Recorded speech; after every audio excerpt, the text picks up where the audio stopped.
주 예수의 은혜와 평강이 있을지어다.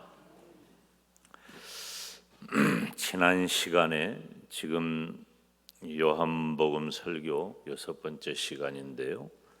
지난 시간에 세례 요한이 증거한 예수님에 대해서 우리가 살폈죠. 첫째, 예수님은 죄악으로 어두운 세상을 밝히는, 따라서 합시다, 참빛. 앞에 참자가 들어간다는 건 엄청난 강조가 있는 거죠. 본질의 의미예요. 예수님은 본질의 빛이십니다. 예수님은 참빛으로 이 땅에 오셨다. 요한복음 1장 9절에 보면 참빛 곧 세상에 와서 각 사람에게 비치는 빛이 있었나니. 두 번째, 예수님은 창조주 하나님이 되십니다. 10절에 보면 그가 세상에 계셨으며 세상은 그로 말미암아 지은 바 되었다. 셋째, 예수님은 유일하신 하나님의 아들이시며 하나님이 되십니다. 18절 말씀을 보면 본래 함께 읽을까요? 본래 하나님을 본 사람이 없으되 아버지 품속에 있는 독생하신 하나님이 나타내셨느니라. 아멘. 중요한 얘기들이에요. 오늘은 기독교의 매우 중요한 진리를 살피고자 합니다. 우리 기독교의 기본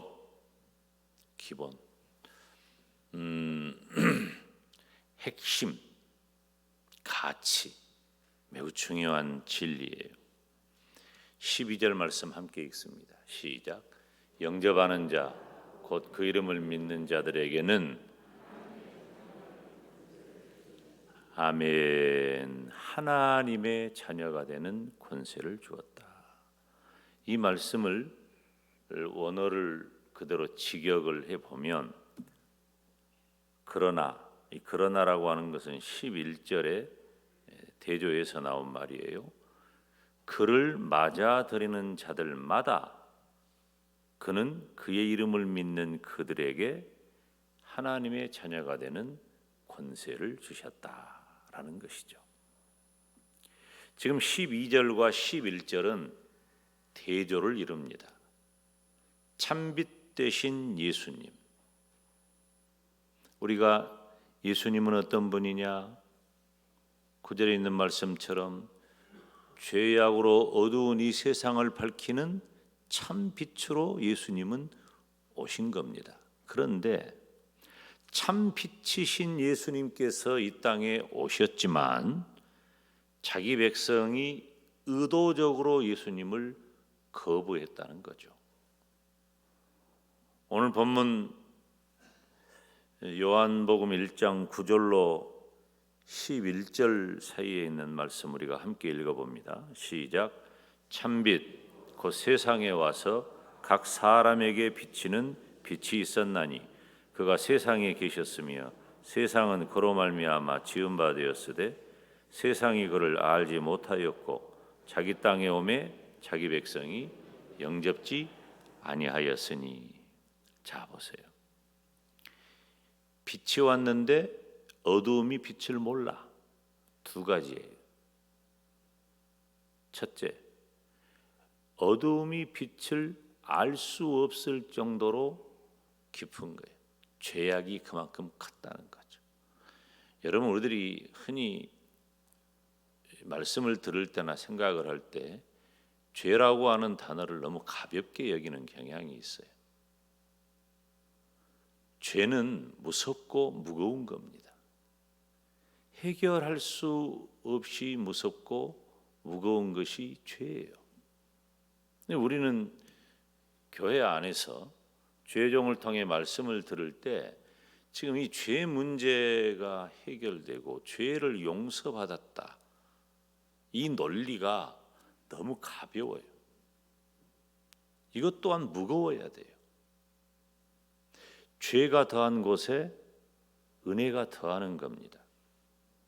우리가 하나님께서 나의 무겁고 무서운 그 죄를 어떻게 용서하셨는가를 알고 확신한다면 우리에게 주어진 바 은혜는 이 세상에 있는 그 모든 것들, 우리가 찬송가에도 있잖아요. 하나님의 사랑, 하나님의 은혜는 하늘을 두루마기 삼고 바다를 먹물 삼아도 다 기록할 수 없다.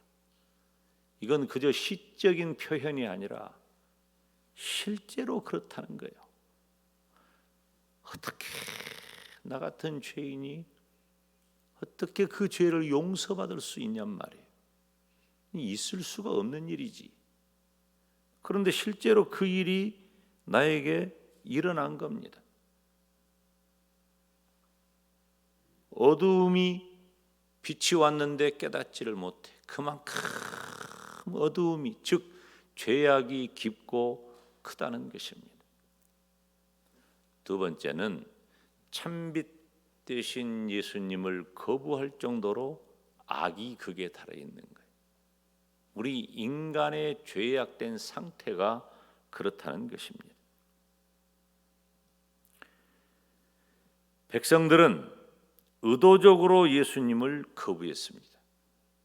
그래서 빛이 와도 어두운 세상이 알지 못했고, 자기 땅에 우리 주님이 오셨지만 그 백성이 영접하지 않았다는 겁니다. 백성들은 의도적으로 예수님을 거부했지만 예수님을 받아들이는 사람도 있었습니다. 대표적인 사람이 제자들이지.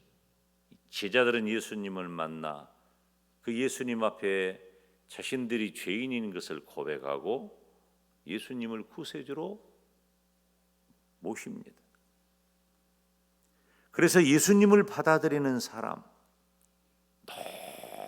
놀라운 선물을 받게 되는데, 그것은 바로, 따라서 합시다, 하나님의 자녀, 하나님의 자녀, 하나님의 자녀가 되는 권세가 주어지는 거예요. 할렐루야. 놀랍지 않습니까? 제가 금방 뭐라고 얘기를 했어요? 나의 죄가 얼마나 무섭고 무거운 것이냐, 그렇게 얘기를 했는데, 이제는 우리 주님을 믿는 자, 받아들이는 자에 대해서 하나님의 자녀가 되는 권세가 주어졌다. 이건 뭐 극과 극이라고 하는 표현으로도 부족해요. 동이 서에서 멀다는 표현 가지고도 부족해요. 하늘과 땅의 차이라는 표현 가지고도 부족해요. 엄청난 영적 반전이 일어난 것입니다. 오늘 본문에 등장하는 영접하는 자, 오늘 말씀의 제목이 영접하는 자에 대한 축복이잖아요. 이 영접하는 자라고 하는 말은 그를 맞아들이는 자들이라는 말이에요. 그런데 원어를 번역한 것을 몇 성경을 제가 봤는데 이런 번역이 적합해요. 그를 맞아들이는 자들이라는 말 앞에 누구든지, 이 헬라 원전에 보니까 누구든지라는 단어가 들어있더라 그 말이에요. 그래서 누구든지 그를 맞아들이는 자가 좋은 번역이 된 거예요. 누구든지. 이 세상은 세상적 가치와 기준으로 사람을 평가합니다. 우리도 다 마찬가지예요. 그 사람의 신분이 어떻고, 건강이 어떻고, 재물의 정도, 교양의 정도가 어떻고, 이거 다 따지는 겁니다. 근데요, 진짜 교회가 좋은 것은요, 그런 것을 안 따진다는 거예요. 안 따져야 된다는 거예요. 김용대 소년이 교회를 다니기 시작했습니다. 가난하고 고독하고 철이 없고, 나는 언제 철 들었을까 생각을 해보니까 따지고 보면 지금도 철이 안 든 것 같기도 해요. 근데 사실 참 개구쟁이였어요. 개구쟁이였어요. 그리고 내놓을 것이 아무것도 없었어요. 근데 교회가 너무 좋은 거야. 왜 좋았을까? 교회는 하나님, 예수님, 성령님, 그리고 목사님이 전하는 말씀, 하나님께 드리는 예배, 이러니까 좋은 거예요. 모든 것은 그 안에 있고 그것 말고는 없어요. 교회는 그래야 돼. 우리가 지금 전도하잖아요. 전도하는데 따져가지고 좋아요.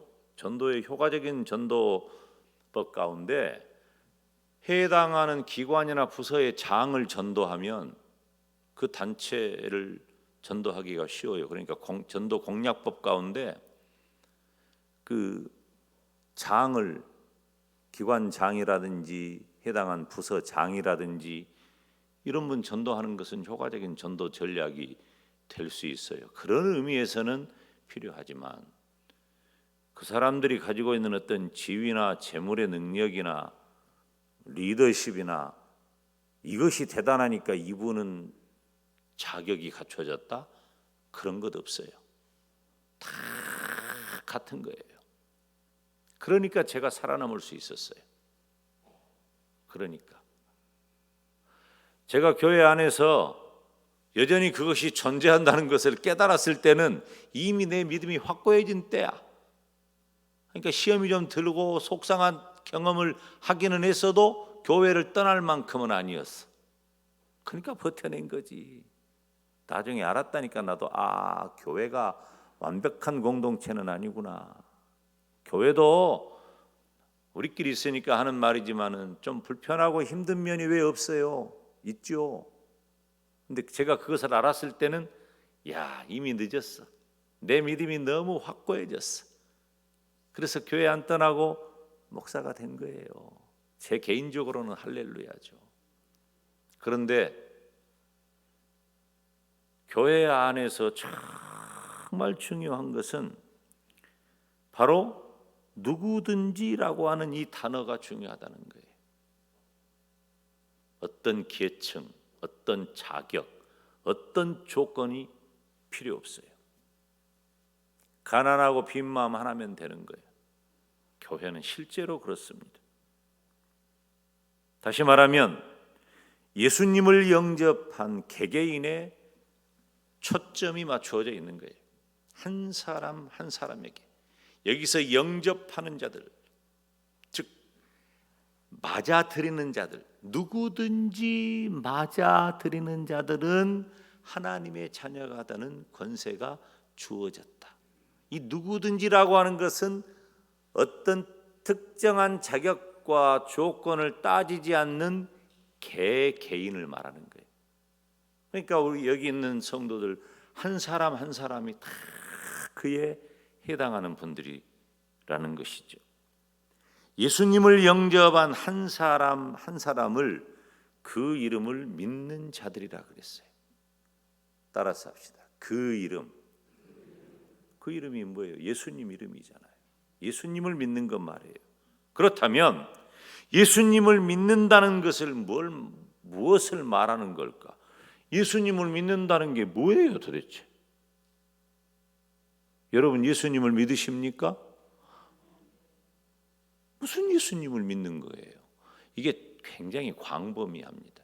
간단하게 말하면 예수님이 나의 구세주요 나의 하나님이심을 믿는 거예요. 이건 우리의 신앙 고백과 같은 거죠. 아주 간결하고 아주 간단하게 정말 건져 올리고 졸이고 졸여서 호박엿 하나 내놓는다면 바로 나의 구세주 나의 하나님으로 믿는다는 거예요. 그런데 요한복음식으로 몇 가지만 추려서 말씀을 드리면 세 가지를 말씀드리면 첫째, 예수님을 믿는다는 것은 예수님께서 행하신 선포를 받아들이는 거예요. 예수님이 선포하신 것, 이것은 2000년 전의 유대 사회에 혁명적인 겁니다. 그래서 그 시절에 예수님을 가리켜 이단자라 그랬어요. 받아들여지지 않을 정도의 혁명적인 내용이었어요.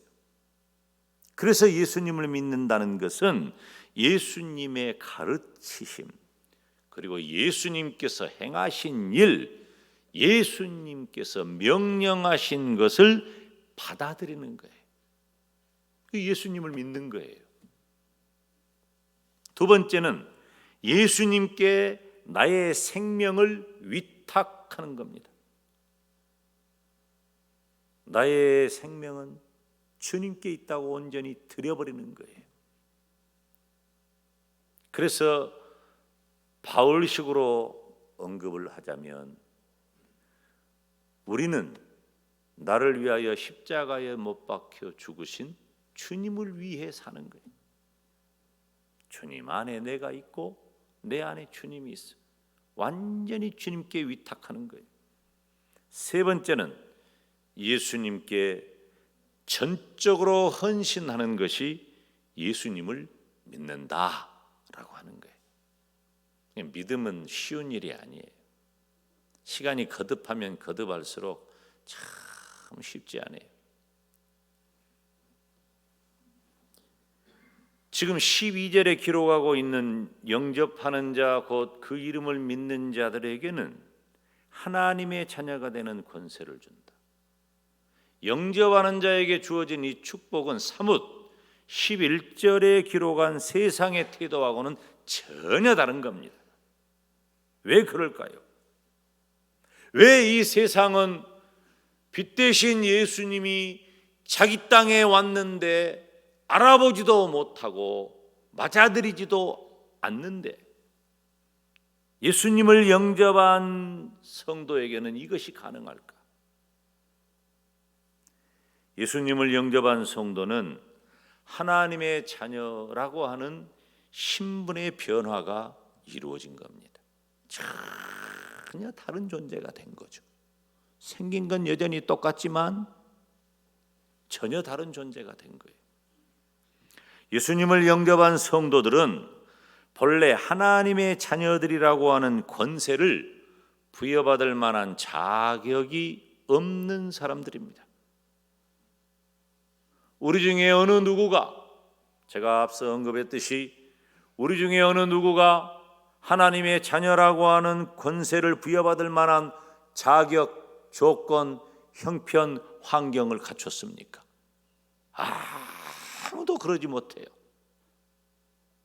그래서 베드로 같은 사람은 예수님을 만나니까 바로 주여 나를 떠나소서 나는 죄인이로소이다. 우리가 나를 찾아오신 주님 앞에 할 수 있는 말 한 가지는 그것밖에 없는 거예요. 죄밖에 드러낼 것이 없어요. 우리가 자격이 있다면 죄인이라는 거예요. 그래서 복음이 필요하다는 거예요. 그래서 예수님이 필요하다는 거예요. 그래서 하나님의 은혜가 필요하다는 거예요. 굳이 말하자면 아무런 자격이 없는 저와 여러분이지만 하나님께서는 예수님을 믿는다는 이유 하나만으로 하나님의 자녀가 되는 합법적 권리를 우리에게 주신 겁니다. 정말 중요한 일이에요. 그리고 예수님께서 가져다 주신 구원을 누리게 되는 권세를 부여해 주셨습니다.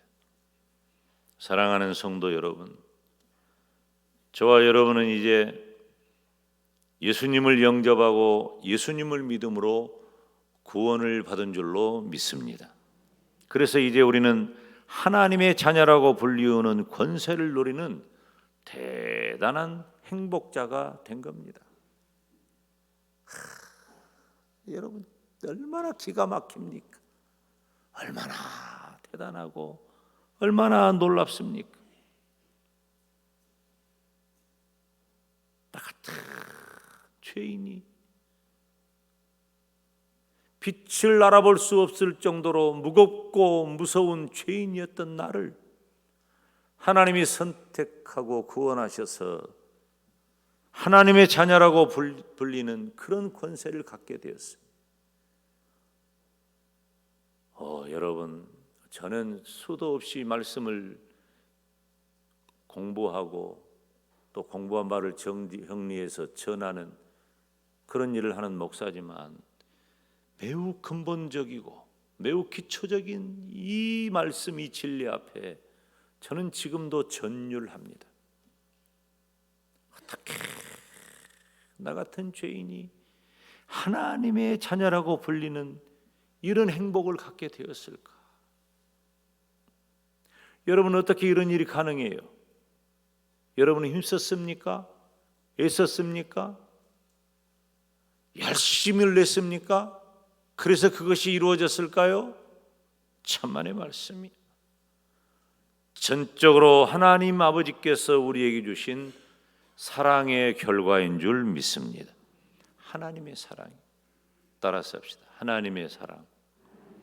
그래서 요한복음 3장 16절에도 하나님이 세상을 이처럼 사랑하셨다 그랬어요. 할렐루야. 하나님 사랑하신 거예요. 요한일서 3장 1절 2절 말씀 우리가 함께 읽습니다. 시작. 보라, 아버지께서 어떠한 사랑을 우리에게 주사 하나님의 자녀라 일컬음을 얻게 하셨는고 우리가 그러하도다. 그러므로 세상이 우리를 알지 못하면 그를 알지 못함이니라. 사랑하는 자들아, 우리가 지금은 하나님의 자녀라. 할렐루야. 오늘 저녁에 우리 주머니에 있는 거 다 꺼내가지고 가다가 만나는 사람 빵 사주고 밥 사주고 별것 다 해줘도 안 아까워요. 이렇게 크고 귀한 거예요.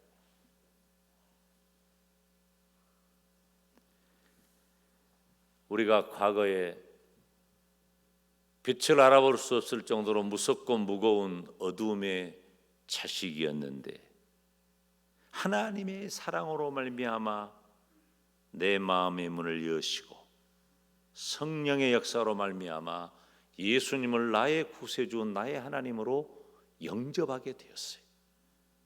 그 영접하는 자에게는 하나님의 자녀라고 하는 권세를 주셨단 말이에요. 그래서 저와 여러분은 하나님을 아바, 아버지라 부르게 된 겁니다. 그리고 지금 하나님을 아바, 아버지라 부르고 있잖아요. 참 우리는 그 일에 대해서 사실 실감하지를 못해요. 우리는 다 아버지가 있고 아버지한테 전화 왔는갑다. 아니 아버지가 전화할 나이는 아닌데요, 권사님이. 보세요. 여러분은 다 아버지가 있죠. 아버지 없는 사람은 없으니까. 근데 저는 좀 달랐어요. 몇 번 한 얘기지만 저는 아버지라는 존재가 없는 거예요. 막막해요.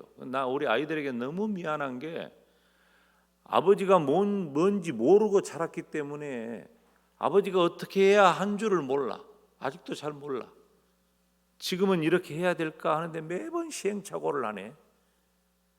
우리 애들이 지금 없으니까 미안한데 참 아버지로서 미안해요. 그러니까 제가 아버지라는 말을 입에 올려본 적이 없어요. 남자아이들은 친구 집에 가서 친구 아버지를 보면은 아버지 그렇게 인사합니다. 근데 저는 한 번도 안 해봤어요. 내 입에서 아버지라는 단어를 불러본 적이 없어요. 근데 제가 고등학교 1학년 때 예수님을 믿고 기도를 하는데 하나님 아버지라는 말이 방언처럼 터져본 거예요. 안 써본 말이라니까요. 그냥 국어 시간에 초등학교 1학년 때 아버지, 어머니, 뭐 오빠, 누나 이런 거 배울 때나 아버지 책에서나 봤지. 근데 하나님 아버지 하고 터져버리는 이 방언처럼 터져버리는데요. 말로 다 할 수 없는 그 행복감, 그 기쁨, 그 감사. 원래 아버지가 있는 분들은 아버지한테 진짜 감사하시기를 바래요. 나는 그런 감각이 없었으니까. 얼마나 놀라웠는지. 우리가 하나님을 아바, 아버지라고 부르게 된 거예요. 갈라디아서 3장 26절 보면 너희가 다 믿음으로 말미암아 그리스도 예수 안에서 하나님의 아들이 되었다고 했잖아요. 그리고 또 갈라디아서 4장 6절 말씀을 보면 함께 읽습니다. 너희가 아들인 고로 하나님이 그 아들의 영을 우리 마음 가운데 보내사 아바 아버지라 부르게 하셨느니라. 아멘. 자식이 아버지를 부르는 가장 친숙하고 사랑스러운 표현, 아빠, 아버지라고 부르게 되었단 말이에요. 사랑하는 여러분, 그래서 우리는 하나님께서 나에게 주신 사랑을 본받아 서로 사랑하며 헌신하시기를 바랍니다. 여러분 인생 별것 없어요. 저보다 인생의 선배 되신 분들한테는 미안하지만 미안한 표현이에요. 죄송해요. 아직도 내가 나이가 일천한데 우리 선배님들에 비해서는 인생 별것 없어요. 금방이에요. 금방이고 한 번 지나가면 끝이요. 한 번 지나가면 내가 다시 태어난다면 그 짤데기 없는 소리예요. 있지도 않은 소리예요. 그런 거. 만약 같은 소리, 만약은 마약 같은 거예요. 그런 소리 할 필요가 없어. 지금 이 순간 나에게 주은 오늘이 최선의 날인 거예요. 지금 사랑해야 되고요. 지금 전도해야 돼요. 남은 날이 얼마 안 돼요. 준비해야 합니다. 항상 내가 장례식 설교할 때마다 그런 얘기 하잖아요. 우리들이 착각하는 게 있다고. 왜 내가 죽는다는 생각을 안 하냔 말이에요. 다 죽는데 장례식 가가지고 장례식 갈 때마다 저는 나도 죽는다. 저는 10대 때 이거 터득해 본 사람이에요. 헌신하고 충성해야 될 이유가 바로 여기 있는 거예요. 하나님이 나에게 주신 사랑이 있다면 내가 서로 사랑하고 헌신해야 합니다. 나를 바쳐버려야 돼요. 그렇게 하고 살기에도 시간이 부족해요. 어떻게? 아직도 어두움 가운데 있는 영혼들에게 빛 대신 예수님 전하기를 힘쓰시기를 바랍니다. 예수님을 몰라. 빛 대신 예수님을 모를 정도로 어두워. 그 어두운 죄악이 너 이렇게 무섭고 무거워. 모른단 말이에요. 전하는 자가 없이 어떻게 알 수가 있냔 말이에요. 우리가 3월 19일을 샬롬 축복의 날이라고 했잖아요. 요즘 만나서 대화해보면 우리 교회 식구들은 숙제하기 바쁜 분들 많아요. 일도 해야 되고 돈도 벌어야 되고.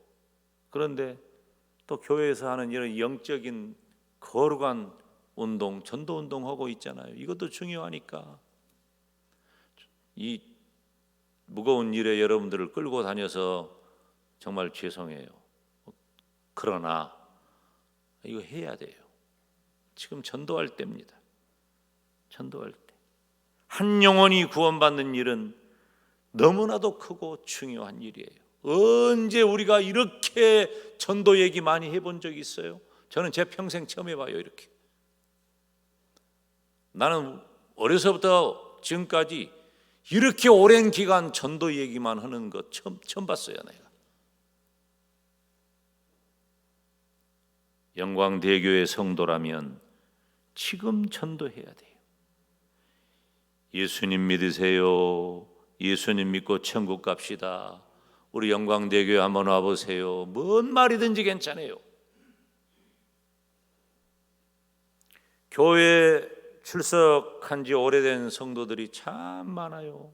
우리가 지난번에 교구별로 이렇게 각 구역에 구역장, 회장, 권찰 모여서 점검했잖아요. 그런데 지난번에도 말할 때마다 숫자가 달라지는데 지난주까지 해서 몇 년 동안 교회를 안 나오신 분들이 지금 33명이 다시 나오기 시작했어요. 33명이 다시 나오기 시작했어요. 33명이 다시 나오기 시작했어요.